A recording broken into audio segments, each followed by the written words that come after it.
Shalom Uvrachá, em continuação a nossa aula sobre esse tema tão importante, que a estrela principal desse tema é o nosso rei David, que escreveu o Tehillim.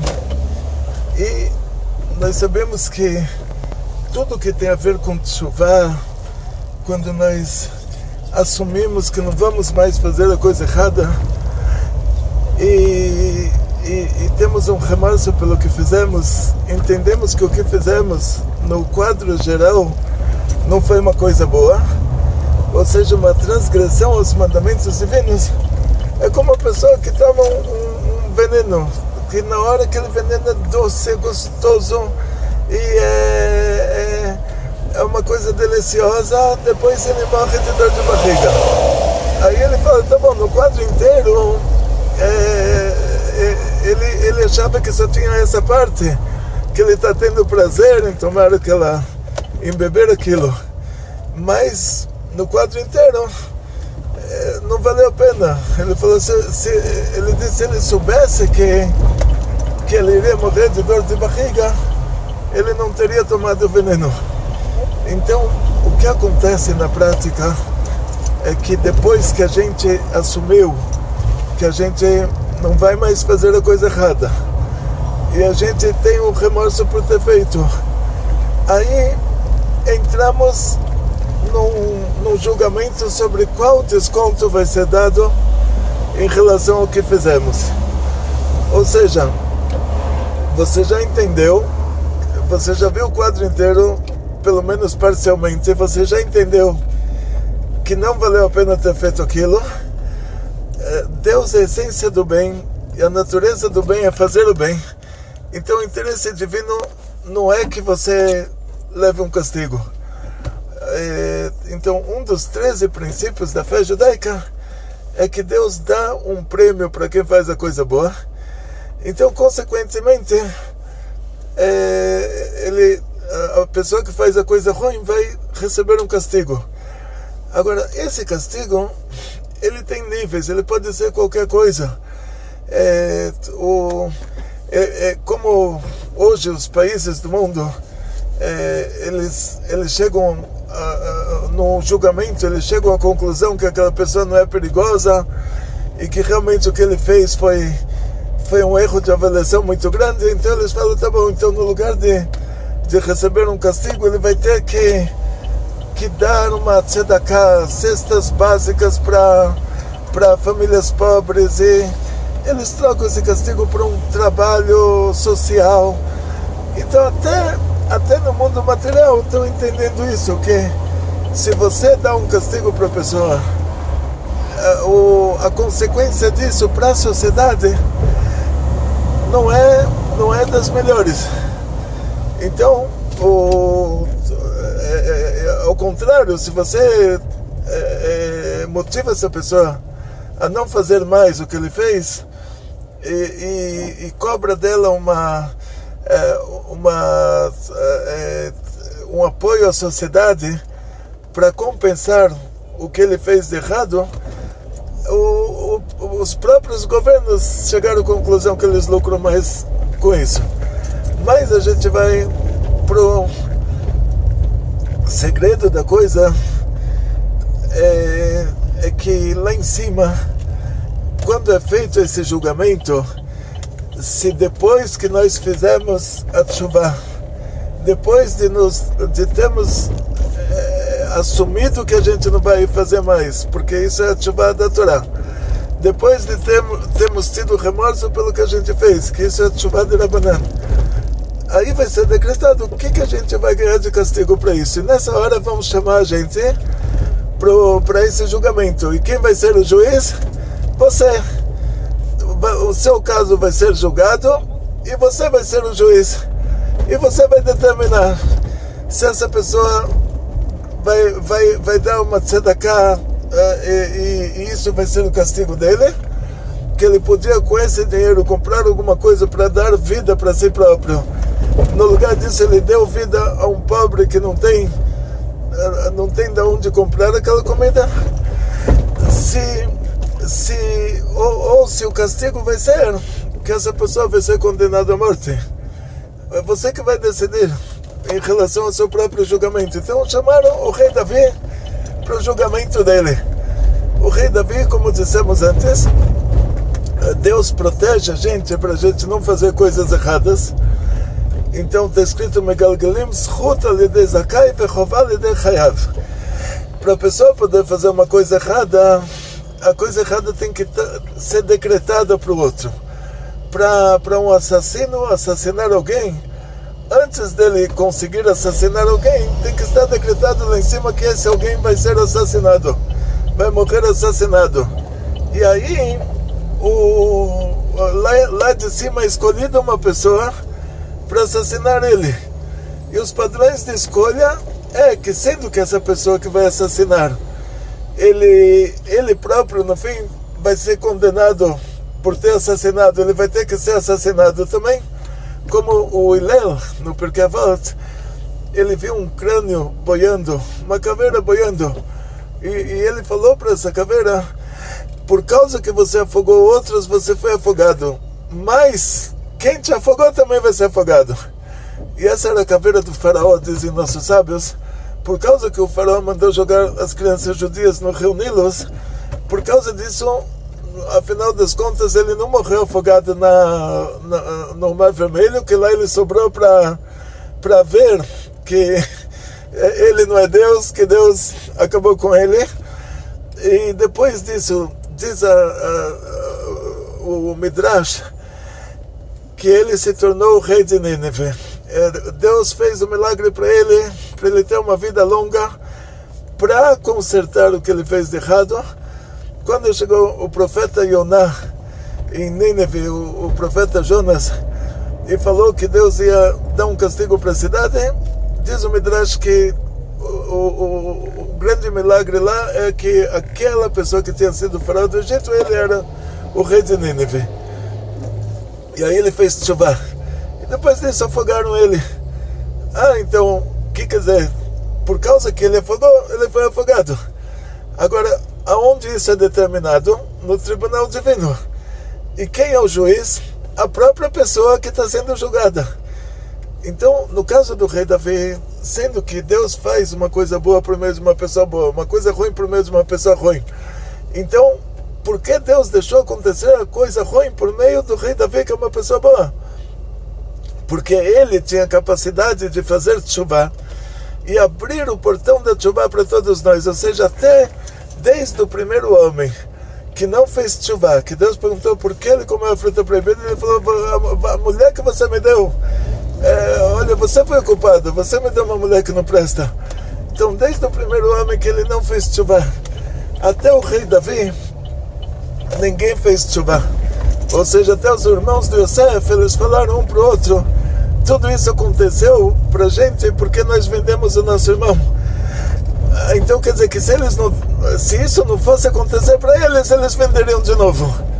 Ou seja, tshuva mesmo, de ter remorso do que fez, não porque ele está com medo de um castigo, não porque ele está com medo de um Gehenna, de um inferno, mesmo que o inferno judaico tem limite de no máximo 12 meses, mas não por causa que ele está com medo de alguma coisa, mas sim porque ele tem remorso do que ele fez. Ele não faria de novo, mesmo se Deus pagasse para ele fazer e falasse que agora isso virou mitzvah, ele não faria de novo, porque ele está com remorso do que ele fez. Então essa tshuva só fez o rei Davi, e a partir disso ele quebrou lá em cima a clipá, o muro de impureza que separava entre nós e a tshuva, e ele abriu o portão da tshuva para todo mundo. Por isso que quando a gente fala Tehillim, são os salmos do rei Davi. A palavra salmo é usada só para Tehillim, é uma palavra meio estranha. Vamos falar os Tehillim. Tehillim todo mundo sabe o que é. Você traduz para salmo, você volta para português na época da Inquisição e não sei, não é. Então vamos falar o Tehillim. Muitas vezes ele escreveu o Tehillim, ele falou: me salva de alguém, que esse alguém já não existia mais. Então ele está apelidando aquelas forças espirituais lá em cima com esses apelidos de Shaul, do filisteus, de pessoa ruim, ele está se referindo a essas forças espirituais que formavam juntas esse muro que impedia, esse muro espiritual impuro que impedia a nossa tshuva, impedia a nossa reconciliação com Hashem. Ou seja, o noivo e a noiva. O noivo pegou a noiva traindo. Ela se arrependeu. Agora ela precisa contar para ele que ela se arrependeu. Só que as portas estão fechadas. E ela berra lá de fora e ela não sabe se ele está ouvindo ou não. Então, o que acontece na prática? O rei Davi, ele quebrou esse muro. Quando a gente faz tshuva agora, a tshuva já é direta. Ela é aceita imediatamente. Então, ela é aceita imediatamente, até na reza, na tefilá do Shemona Esrei, nós falamos uma brachá com o nome de Hashem, Arotze B'Tshuvah. Falamos a brachá da tshuva, todo dia 3 vezes por dia. Então, agora chega na hora do castigo. Algum castiguinho por isso, 13 princípios da fé judaica, algum castiguinho por isso a gente vai receber. Pode ser uma pena de morte, ou pode ser uma tzedakah.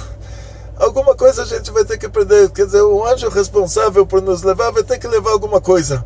Ou ele vai levar essa tzedakah, ou ele vai levar a nós próprios. Então, começa o julgamento. Você é convidado para se julgar. E a única pessoa que vai fazer esse julgamento vai ser você. Ou seja, você é o juiz, você é tudo. Você decide, você determina, e a partir disso vai ser aplicada a penalidade.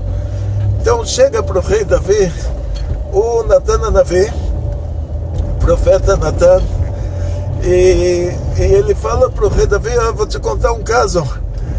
Uma pessoa, sem entrar em detalhes se era judeu, não era judeu, uma pessoa tinha muitas ovelhas, e ele era muito rico, ele tinha muitas ovelhas. E depois tinha um pobre, sem entrar em detalhes quem era esse pobre, se era judeu, se não era pobre, tinha uma ovelha só.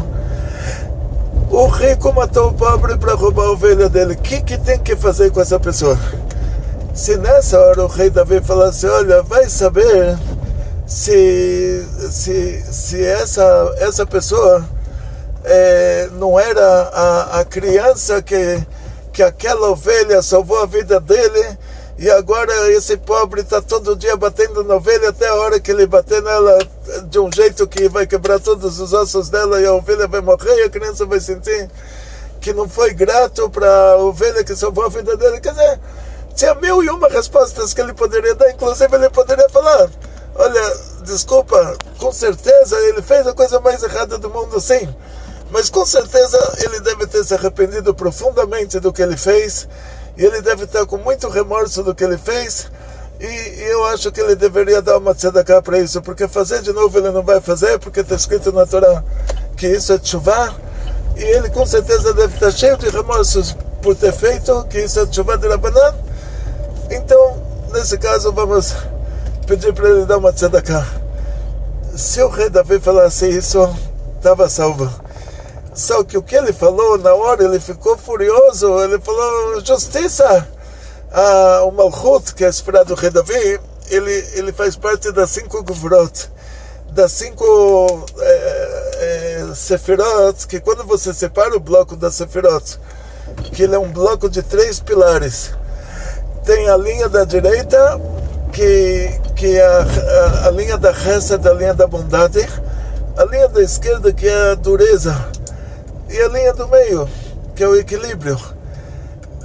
Quando você separa em 2 colunas, são 5 Hassadim e 5 Gevurot, quer dizer, 5 bondades e 5 severidades. E o Malchut, que é a esfera do rei Davi, ela vai para o lado esquerdo. Então nessa hora, no lugar de manter a linha do centro e falar: olha, a gente, com certeza, essa pessoa pode ser que se arrependeu, pode ser que não, então vamos dizer que sim. Pode ser que ele está com remorso pelo que ele fez, pode ser que não, então vamos dizer que sim. por que a gente vai nivelar pelo lado esquerdo? Vamos nivelar pelo lado direito. Então, se ele falasse isso é o que ia acontecer para ele. Só que, sendo que o caso da Batsheva, como dissemos na vez passada, a Batsheva era o aspecto feminino da alma do rei Davi. Ele sentia ela. Ela estava apanhando do Uriah todo dia, que o Uriah era um psicopata de guerra. Era um dos maiores heróis do país. O Uriah abriu mão de ir para casa porque estava com saudades da guerra. Reclamou, ficou na porta do palácio, falou: olha, o rei quer me dar férias, eu quero lutar. Então imagina ela na mão dele. E os dois se encontram, eles são a mesma alma, e Deus deixou acontecer para que ele pudesse fazer essa tshuva para todos nós. Os dois se encontram e perdem a cabeça. Ela engravida, ele fala: agora o marido dela vai assassinar ela. Aí ela vai morrer, ele vai ser condenado à morte pelo governo por ter assassinado. Aí ele pede para ele ir para casa, ele não vai, ele quer lutar. Aí o rei Davi manda ele para missão impossível e não matou ele, quer dizer, mandou ele para a guerra, mas para uma missão que dificilmente ele sobreviveria. E assim o rei Davi salvou a Batsheva e salvou o próprio Uriah de ser condenado à morte. Mas sendo que o próprio rei Davi, ele tinha por trás dos bastidores, tinha sido um problema com ele. Ou seja, diz o Zohar que depois que o Adão e a Havá comeram a fruta proibida, eles misturaram aqui nesse mundo bem e o mal. Então, como a terra de Israel tinha que primeiro ser, antes de ser a terra santa, tinha que ser a Cananeia, a terra de Canaã, e o Canaã era o povo amaldiçoado, e depois disso ela virou a terra santa. Então o lado ruim dela, que teve a mistura entre o bem e o mal, o lado mal foi usado pelo Canaã, depois o lado bom foi usado pelo nosso povo. Então aqui nesse caso, diz o Zohar, a Batsheva também, ela era a alma do rei Davi, ela era o aspecto feminino do rei Davi.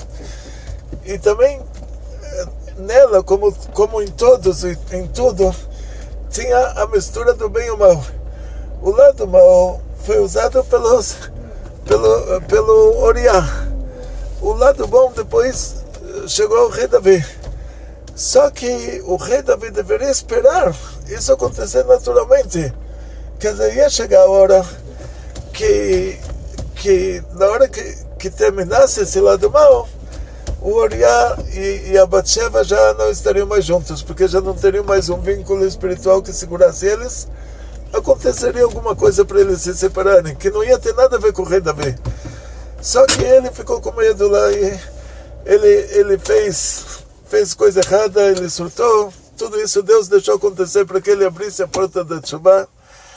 Então provavelmente isso que estava determinado lá em cima, que já tinha chegado a hora do Uriah falecer, senão Deus não deixaria o rei Davi mandar ele para a missão impossível, mas Deus fez assim, fez com que isso acontecesse por meio do rei Davi e não por meio de outra pessoa, para que o rei Davi abrisse os portões da Teshuvah. Então o profeta fala para ele, Natan Hanavi, um rico, ele tinha muitas ovelhas. O pobre tinha uma ovelha só. Não importa quem é esse rico, não importa quem é esse pobre. O rico matou o pobre, roubou a ovelha dele. O que se faz? O rei Davi falou, tem que matar essa pessoa. Aí o profeta falou, olha, era o seu julgamento, você era o juiz. Agora foi fechado o negócio, você julgou assim. Então o tribunal divino teve que falar amém, porque você foi o juiz, você obrigou todo mundo a concordar. Agora então está decretada a sua pena de morte, tudo de bom, muito sucesso, muita saúde, muito dinheiro.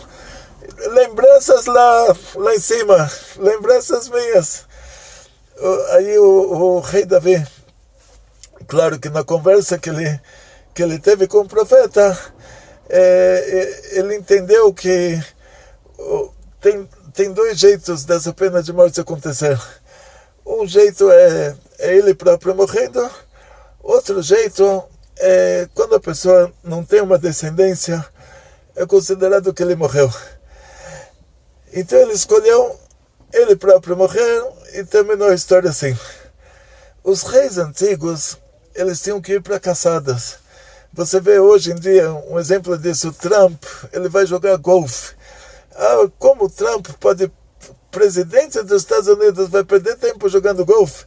Mas ele tem que mostrar que ele tem muita saúde, porque aí o Ayatollah do Irã fica com medo dele, fala, pô, esse cara é fortalhão, daqui a pouco ele chega aí e manda todo o exército americano em cima de mim.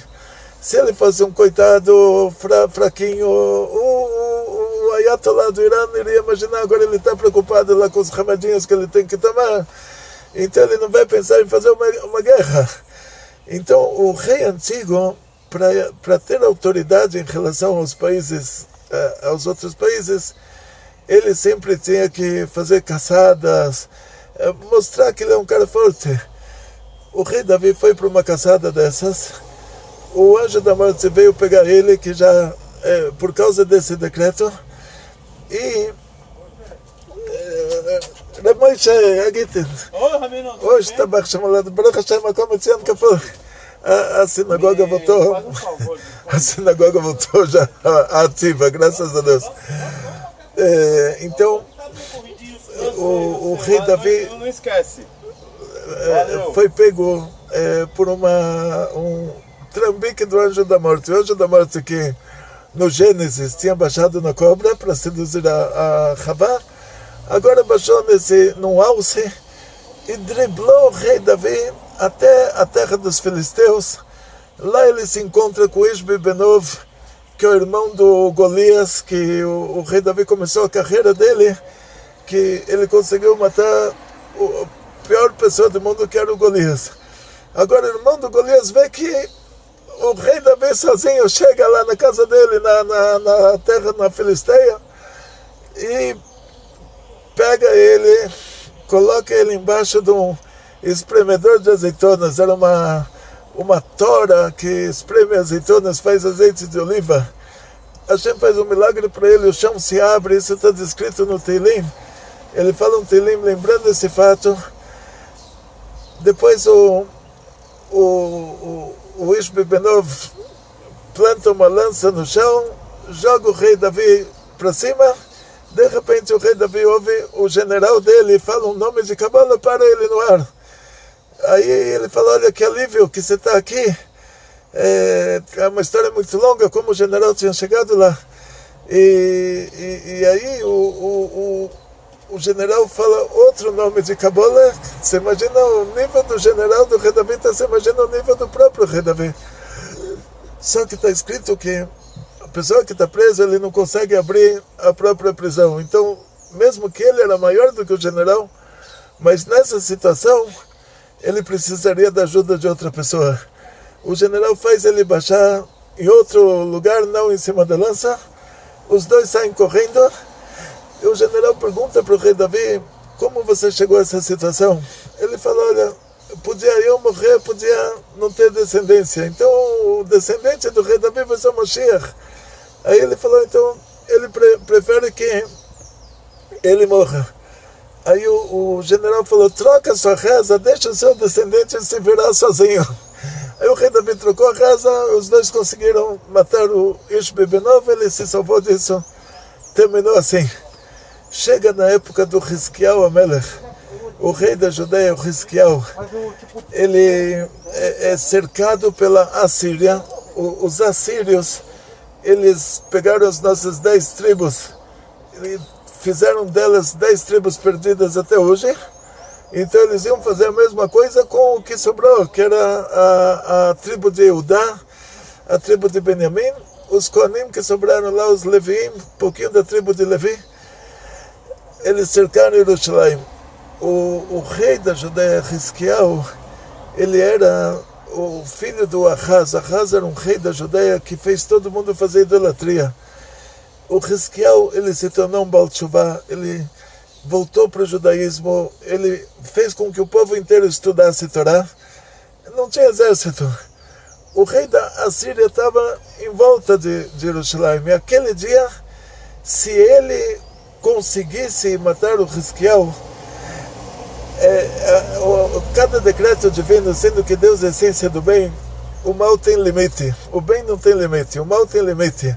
Aquele dia era o último dia daquele decreto, quer dizer, se não conseguisse matar o descendente do rei Davi, até aquele dia, já aquele decreto seria anulado, era o prazo de validade do decreto. Os astrólogos do Sanherib, eles falaram para ele, olha, se você consegue chegar até esse dia, destruir Jerusalém, você consegue, senão você não consegue mais. Ele fez uma viagem, ele conquistou o mundo inteiro. O mundo inteiro naquela época era do Vale do Rio Indo até o Delta do Nilo, quer dizer, era um mundo muito pequeno. A África inteira era a floresta amazônica, para o Egito e o Kush, lá que eram os dois paizinhos no nordeste da África. A Europa inteira era floresta amazônica, não tinha nada na Europa.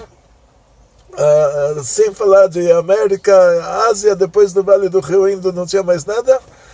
E o Sanherib conquistou o mundo inteiro, cercou Jerusalém, colocaram para ele plataformas para ele ver agora com que estratégia ele vai conquistar a cidade. Ele se espanta, ele fala, para isso me fizeram correr até aqui.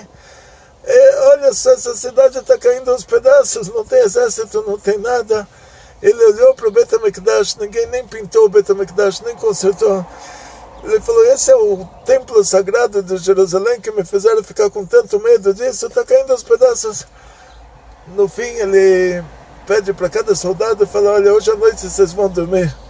Amanhã de manhã, a função de cada um, vocês quebram um pedaço da muralha do tamanho do seu nariz, já está bom, não vai sobrar dessa cidade mais nada.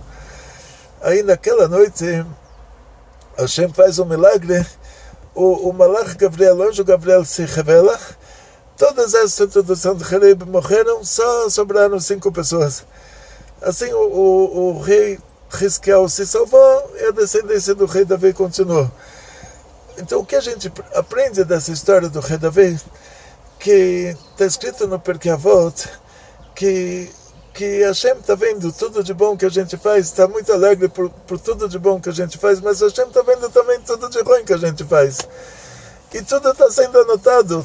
13 princípios da fé judaica. Tudo que a gente faz de bom, a gente vai ganhar uma grande recompensa.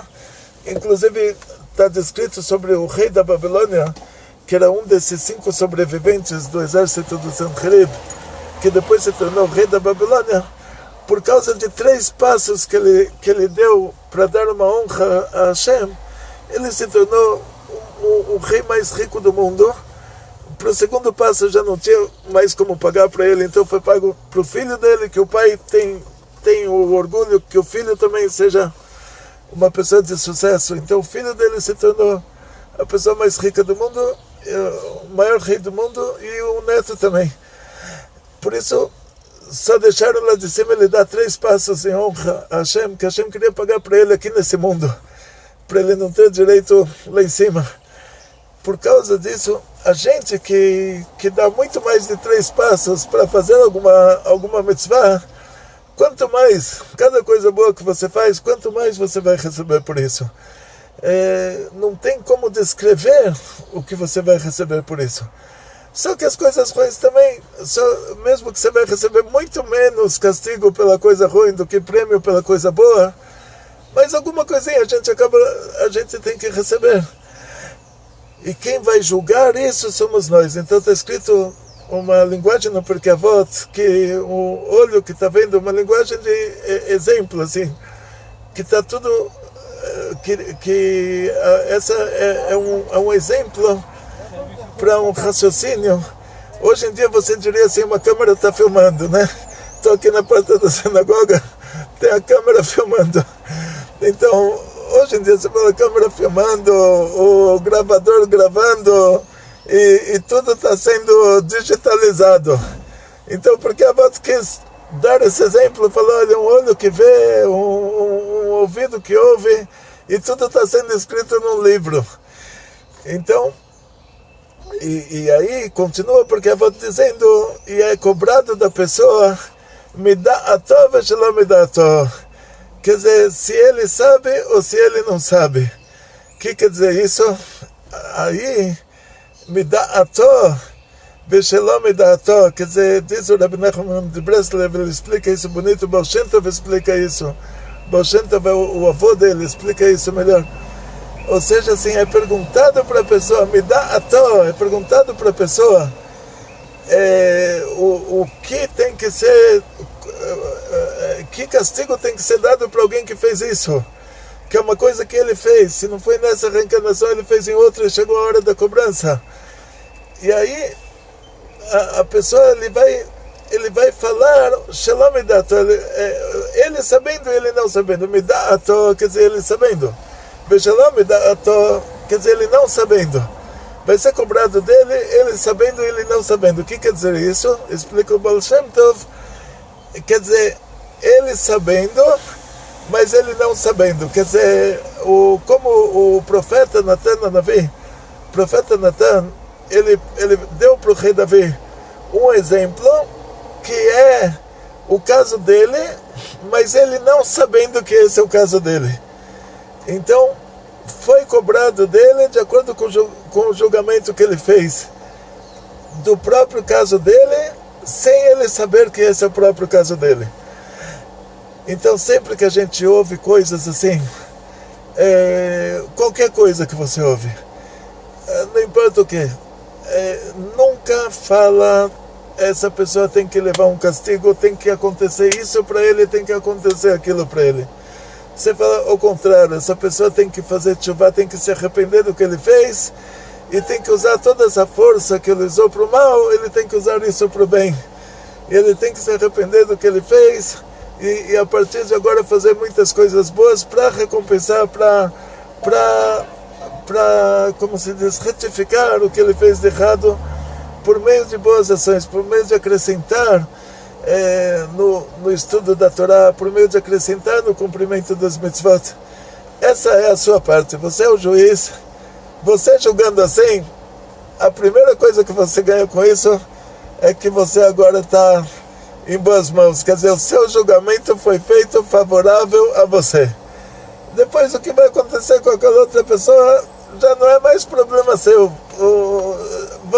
O que é perguntado para você, a sua opinião, você tem que falar, olha, eu quero que aquela pessoa faça tshuva, eu quero que Deus desperte no coração dele um amor tão grande para ele fazer tshuva, para ele se arrepender do que ele fez de errado, para ele assumir que ele não faz mais coisas erradas, para ele se arrepender do que ele fez de errado, para ele sentir sempre a presença divina pairando sobre ele, sempre fazer coisas boas, para poder retificar por meio de boas ações as coisas ruins que ele fez.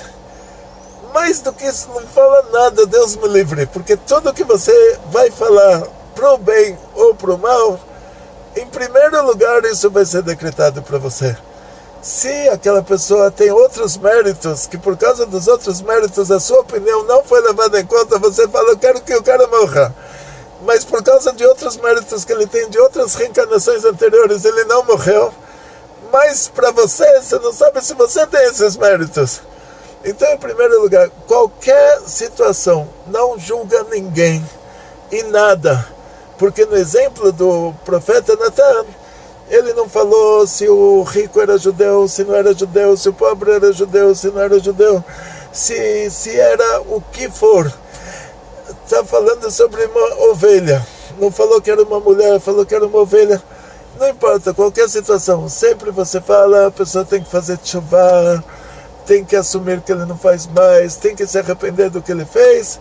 E Deus tem que dar para ele a possibilidade dele ter muito sucesso, muita saúde, muito dinheiro e usar tudo isso para retificar o que ele fez de errado.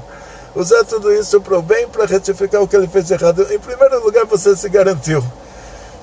Depois, se a outra pessoa não tem tanto mérito assim, para que Deus julgue ele dessa maneira, e o tribunal divino vai julgar ele de outra maneira, já é problema dele. Se você vê que depois que você julgou ele dessa maneira, de qualquer jeito aconteceu para ele uma coisa ruim, já era problema dele. Mas não foi você que causou essa coisa ruim, porque se você fosse causar, você seria o primeiro a ser julgado. Quer dizer, um ladrão vem testemunhar contra o outro, aí o delegado fala: que bom que você veio, agora eu estou vendo pelo seu número de identidade que você também está sendo procurado. O ladrão veio falar que o outro roubou ele, mas nessa hora que ele vem delatar, ele está se entregando. Então não seja você essa pessoa. Sempre que você ouve uma coisa ruim, fala: olha, eu quero que o Ayatollah do Irã, que ele descubra que o judaísmo é religião verdadeira, que ele se converta ao judaísmo, ele faça com que todo o Irã se converta ao judaísmo, eles usem os mísseis deles para abrir poços de água lá, para explodir as pedras, para abrir novos poços de água, para ter recursos hidráulicos para a Ásia inteira.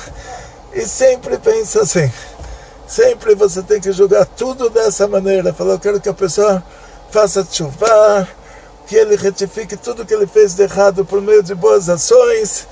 E aí você, em primeiro lugar, pense em você próprio. Tudo que você vai falar, isso vai ser aplicado para você. Então você está se julgando. Deus só colocou aquela situação na sua frente porque começou o seu julgamento e você agora vai dar opinião. Então aquela situação é um exemplo, é um raciocínio do que você fez, talvez em outra reencarnação, que chegou o prazo de validade, o último prazo de validade para ser julgado. Você passou isso, já caducou o decreto. Então vamos aproveitar essa oportunidade e julgar todos pelo lado positivo, somente pelo lado positivo. Pedir para Hashem que todo mundo faça tshuva, todo mundo volte para o bom caminho, todo mundo assuma que não vai fazer mais coisas erradas, todo mundo tenha remorso pelas coisas erradas que fez, e daqui para frente só faça coisas boas para retificar as coisas erradas que ele fez por meio das coisas boas que ele vai fazer. Shana Tová, Kteva Vechatimah Tová, Shana Tová Metuká. Muito sucesso, muita saúde, muito dinheiro, muitas felicidades. Que vocês sejam inscritos e selados no livro da vida. Está escrito na Gemara lá em cima, agora no Rosh Hashanah. 3 livros são abertos. O livro dos Tzadikim, que é onde vocês vão ser escritos. O livro dos Reshaim, que é onde as pessoas ruins são escritas. E o livro dos Benanim, que a pessoa está no meio termo. A gente tem depois de Rosh Hashanah até o Yom Kippur para mudar de livro. Mudar de um para o outro, né? Do livro dos Reshaim para o livro dos Tzadikim. Mas que Hashem, a princípio, já escreva todos vocês no livro da vida para um ano bom e doce, com muito sucesso, muita saúde, muito dinheiro, muitas felicidades, muitas riquezas em grande estilo e muita saúde para usufruir de todas essas riquezas, que vocês possam usar tudo que vocês têm de bom para o bem, e que qualquer coisa que a gente tenha que retificar, que a gente retifique por meio das nossas boas ações. E, em primeiro lugar, a partir de agora, nunca mais pensar mal de ninguém, pelo amor de Deus. Pelo amor de Deus, nunca mais pensar mal de ninguém. Olha o perigo que é isso. Então vamos só julgar todos pelo lado bom. כל טוב הצלחה, בריאות, פרנסה בשפע, כתיבה וחתימה טובה לשנה טובה ומתוקה, וכל טוב.